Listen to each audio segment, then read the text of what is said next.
ನನ್ನೆಲ್ಲ ಆತ್ಮೀಯ ವೀಕ್ಷಕರಿಗೆ ನಮಸ್ಕಾರ. ವೀಕ್ಷಕರೇ, 2025ಕ್ಕೆ ಕಾಲಿಟ್ಟಿದ್ದೀವಿ. ಈ ಸಂದರ್ಭದಲ್ಲಿ ಪ್ರತಿಯೊಬ್ಬರಿಗೂ ಕೂಡ ಸಾಕಷ್ಟು ನಿರೀಕ್ಷೆಗಳಿರುತ್ತೆ. ಖಂಡಿತವಾಗ್ಲೂ ಕೂಡ ನಿಮ್ಮ ನಿರೀಕ್ಷೆಗಳೆಲ್ಲವೂ ಕೂಡ ಈಡೇರಲಿ ಅಂತ ನಾವು ಕೂಡ ಭಗವಂತನಲ್ಲಿ ಪ್ರಾರ್ಥನೆಯನ್ನು ಮಾಡ್ತೀವಿ. ನೋಡಿ, ಮಕರ ಸಂಕ್ರಾಂತಿ ಹಬ್ಬ ಇನ್ನೇನು ಹತ್ರ ಬರ್ತಾ ಇದೆ. ಮಕರ ಸಂಕ್ರಾಂತಿಯ ಹಬ್ಬದ ನಂತರ ಈ ರಾಶಿಯವರ ಜೀವನ ಸೂರ್ಯನಂತೆ ಹೊಳೆಯುತ್ತೆ. ನೋಡಿ, ಮಂಗಳವಾರ ಜನವರಿ 14, 2025 ಸೂರ್ಯಗ್ರಹ ಬೆಳಗ್ಗೆ 9:03 ಮಕರ ರಾಶಿಗೆ ಸಾಗ್ತಾನೆ. ಇದು ಮಕರ ಸಂಕ್ರಾಂತಿ ಅಂತ ಕರೆಯಲಾಗುತ್ತೆ. ನೋಡಿ, ಮಕರ ಸಂಕ್ರಾಂತಿ ಹಬ್ಬ ಜನವರಿ 14ರಂದು ಸೂರ್ಯನ ಸಂಕ್ರಮಣದೊಂದಿಗೆ ಆಚರಣೆ ಮಾಡಲಾಗುತ್ತೆ. 2025ರ ಮೊದಲ ಸೂರ್ಯ ಸಂಚಾರ ಅನೇಕ ರಾಶಿಗಳ ಜನರಿಗೆ ಬಹಳಷ್ಟು ಮಂಗಳಕರವಾದಂತಹ ಫಲಿತಾಂಶವನ್ನು ತಂದುಕೊಡುತ್ತೆ. ಇದು ನೋಡಿ, ಪಂಚಾಂಗದ ಸಹಾಯದಿಂದ ನಾವು ನೋಡೋದಾದರೆ ಸಾಕಷ್ಟು ರಾಶಿಗಳಿಗೆ ಸಾಕಷ್ಟು ಫಲಾನುಫಲಗಳು. ಅದರಲ್ಲಿ ಆಯ್ದಂತಹ 3 ರಾಶಿಯವರಿಗೆ ಅದೃಷ್ಟದ ಮಕರ ಸಂಕ್ರಾಂತಿ. ಈ 3 ರಾಶಿಯವರು ಸೂರ್ಯನಂತೆ ಹೊಳಿತೀರ. ಈ 3 ರಾಶಿಯವರಿಗೆ ಸೂರ್ಯನ ಸಂಚಾರ ಸಾಕಷ್ಟು ಮಂಗಳಕರವಾದಂತಹ ಫಲಿತಾಂಶ. ಹಾಗಾದರೆ ಆ 3 ರಾಶಿಯವರು ಯಾವುದೆಲ್ಲ ಇದೆ ನೋಡ್ತಾ ಹೋಗೋಣ. ಅದಕ್ಕಿಂತ ಮುಂಚೆ ನೀವಿನ್ನೂ ನಮ್ಮ ಚಾನಲನ್ನು ಸಬ್ಸ್ಕ್ರೈಬ್ ಮಾಡಿಲ್ಲ ಅಂದರೆ ದಯವಿಟ್ಟು ಈ ಕೂಡಲೇ ಸಬ್ಸ್ಕ್ರೈಬ್ ಮಾಡಿಕೊಳ್ಳಿ. ಅದರ ಜೊತೆಗೆ ಡಾಕ್ಟರ್ ಸುರೇಶ್ ಗುರೂಜಿಯವರನ್ನು ನೀವು ನೇರವಾಗಾದರೂ ಭೇಟಿ ಮಾಡಬಹುದು ಅಥವಾ ಫೋನಿನ ಮುಖಾಂತರವೂ ಕೂಡ ನಿಮ್ಮ ಸಮಸ್ಯೆಗೆ ಪರಿಹಾರವನ್ನು ಕಂಡುಕೊಳ್ಬಹುದು. ಹಾಗಾದರೆ ಯಾವ ರಾಶಿಯವರ ಬದುಕು ಸೂರ್ಯನಂತೆ ಹೊಳೆಯುತ್ತೆ ಮಕರ ಸಂಕ್ರಾಂತಿ ಹಬ್ಬದ ನಂತರ ನೋಡ್ತಾ ಹೋಗೋಣ. ಕಟಕ ರಾಶಿ. ನೋಡಿ, ಮಕರ ಸಂಕ್ರಾಂತಿಯೊಂದು ಕರ್ಕಾಟಕ ರಾಶಿಯ ಜನರ ಆಸೆಗಳು ಆಕಾಂಕ್ಷೆಗಳು ಈಡೇರುತ್ತೆ. ಸೂರ್ಯ ದೇವರ ಕೃಪೆ. ಒಂಟಿ ಜೀವನದಲ್ಲಿ ಪ್ರೀತಿ ಮೂಡುತ್ತೆ. ಯಾರಾದರೂ ಒಂಟಿಯಾಗಿದ್ರೆ ನೀವು ಜಂಟಿ ಆಗ್ತೀರಾ. ವಿವಾಹಿತರು ತಮ್ಮ ಸಂಗಾತಿಯೊಂದಿಗೆ ಉತ್ತಮ ಸಂಬಂಧವನ್ನು ಹೊಂದುತ್ತೀರಾ. ಉದ್ಯೋಗದಲ್ಲಿ ತಮ್ಮ ಆಯ್ಕೆಯ ಕಂಪನಿಯಲ್ಲಿ ಕೆಲಸ ಮಾಡುವಂಥ ಅವಕಾಶಗಳು ಕಟಕ ರಾಶಿಯವರಿಗೆ ಸಿಗುತ್ತೆ. ವ್ಯಾಪಾರಸ್ಥರು ರಾತ್ರೋರಾತ್ರಿ ಯಶಸ್ಸನ್ನು ಪಡಿತೀರಾ. ವಿದ್ಯಾರ್ಥಿಗಳ ಬಗ್ಗೆ ನೋಡೋದಾದರೆ ದೊಡ್ಡ ದೊಡ್ಡ ಕಾಲೇಜಲ್ಲಿ ಪ್ರವೇಶವನ್ನು ಪಡ್ಕೊಳ್ತೀರಾ. ಸಹೋದರರ ಸಂಬಂಧ ಮತ್ತಷ್ಟು ಗಟ್ಟಿಯಾಗತ್ತೆ.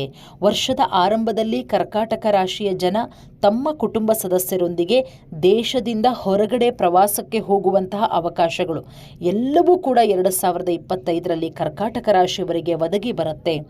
ಅದರಲ್ಲೂ ಮಕರ ಸಂಕ್ರಾಂತಿಯ ನಂತರ ನಿಮ್ಮ ಬಾಳು, ನಿಮ್ಮ ಜೀವನ ಖಂಡಿತ ಸೂರ್ಯನಂತೆ ಬೆಳಗುತ್ತೆ ಅಂತಲೇ ಹೇಳಬಹುದು. ಸಿಂಹರಾಶಿ.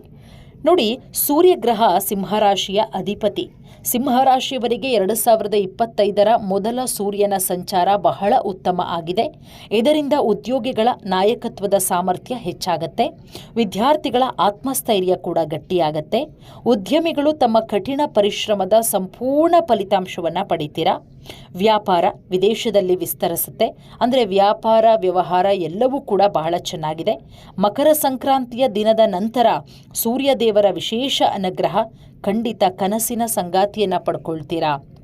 ವೈವಾಹಿಕ ಜೀವನ ಎಲ್ಲವೂ ಕೂಡ ಬಹಳ ಚೆನ್ನಾಗಿದೆ ಸಿಂಹರಾಶಿಯವರಿಗೆ. ಅಂದರೆ ಹಿಡಿದಂತಹ ಕೆಲಸವನ್ನು ಸಾಧಿಸುವವರೆಗೂ ಕೂಡ ಸಿಂಹರಾಶಿಯವರು ಬಿಡೋದಿಲ್ಲ. ಆ ನಿಟ್ಟಿನಲ್ಲಿ ಬಹಳ ಒಳ್ಳೆಯ ಫಲಿತಾಂಶ ಇದೆ ಸಿಂಹರಾಶಿಯವರಿಗೆ. ಇನ್ನು ಮಕರ ರಾಶಿ.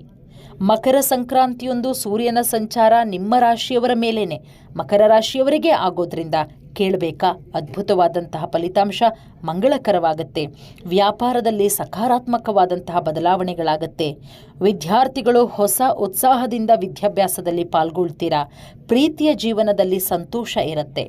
ವಿವಾಹಿತರಿಗೆ ವಿವಾಹ ಸಂಬಂಧಗಳು ಬರುತ್ತೆ. ಯುವಕರು ಸ್ನೇಹಿತರೊಂದಿಗೆ ವಿದೇಶಕ್ಕೆ, ಬೇರೆ ಬೇರೆ ದೇಶಕ್ಕೆ ಪ್ರಯಾಣ ಹೋಗೋದಕ್ಕೂ ಕೂಡ ಒಳ್ಳೆಯ ಸಮಯ. ವಿವಾಹಿತ ದಂಪತಿಗಳ ಸಂಬಂಧ ಮತ್ತಷ್ಟು ಗಟ್ಟಿಯಾಗತ್ತೆ. ನಿಮ್ಮ ಆಸೆ ಆಕಾಂಕ್ಷೆಗಳೆಲ್ಲವೂ ಕೂಡ ಈಡೇರುತ್ತೆ. ಸೂರ್ಯ ದೇವರ ಸಂಪೂರ್ಣ ಆಶೀರ್ವಾದ ಮಕರ ರಾಶಿಯವರ ಮೇಲಿರುತ್ತೆ. ಮೇಲಾಧಿಕಾರಿಗಳು ನಿಮ್ಮ ಕೆಲಸವನ್ನು ಮೆಚ್ಚಿ ನಿಮಗೆ ಬಡ್ತಿ ಕೊಡ್ತಾರೆ. ಅದರ ಜೊತೆಗೆ ನಿಮ್ಮ ಸಂಬಳ ಕೂಡ ಹೆಚ್ಚಾಗತ್ತೆ. ಆರ್ಥಿಕ ಸ್ಥಿತಿ ಬಲಗೊಳ್ಳುತ್ತೆ. ಎಲ್ಲ ಕಾರ್ಯಗಳಲ್ಲೂ ಕೂಡ ನೀವು ಸುಲಭವಾಗಿ ಯಶಸ್ಸನ್ನು ಗಳಿಸ್ತೀರ. ಒಟ್ಟಾರೆ ಈ 3 ರಾಶಿಯವರೆಗೂ ಬಹಳ ಚೆನ್ನಾಗಿದೆ. ಮಕರ ಸಂಕ್ರಾಂತಿಯಂದು ಸೂರ್ಯನಂತೆ ನಿಮ್ಮ ಜೀವನ ಹೊಳೆಯುತ್ತೆ. ಮುಂಬರುವ ದಿನಗಳಂತೂ ಬಹಳ ಚೆನ್ನಾಗಿದೆ. ದೇವಸ್ಥಾನಕ್ಕೆ ಹೋಗಿ ಪವಿತ್ರ ನದಿಯಲ್ಲಿ ಸ್ನಾನ ಮಾಡಿ ಆದಷ್ಟು ನಿಮ್ಮ ಕೈಯಲ್ಲಾದಷ್ಟು ದಾನ ಧರ್ಮಗಳನ್ನು ಮಾಡೋದು ಬಹಳಷ್ಟು ಒಳ್ಳೆಯದು. ಧನ್ಯವಾದ. ಎಲ್ರಿಗೂ ಕೂಡ ಒಳ್ಳೆಯದಾಗಲಿ. ನಮಸ್ಕಾರ.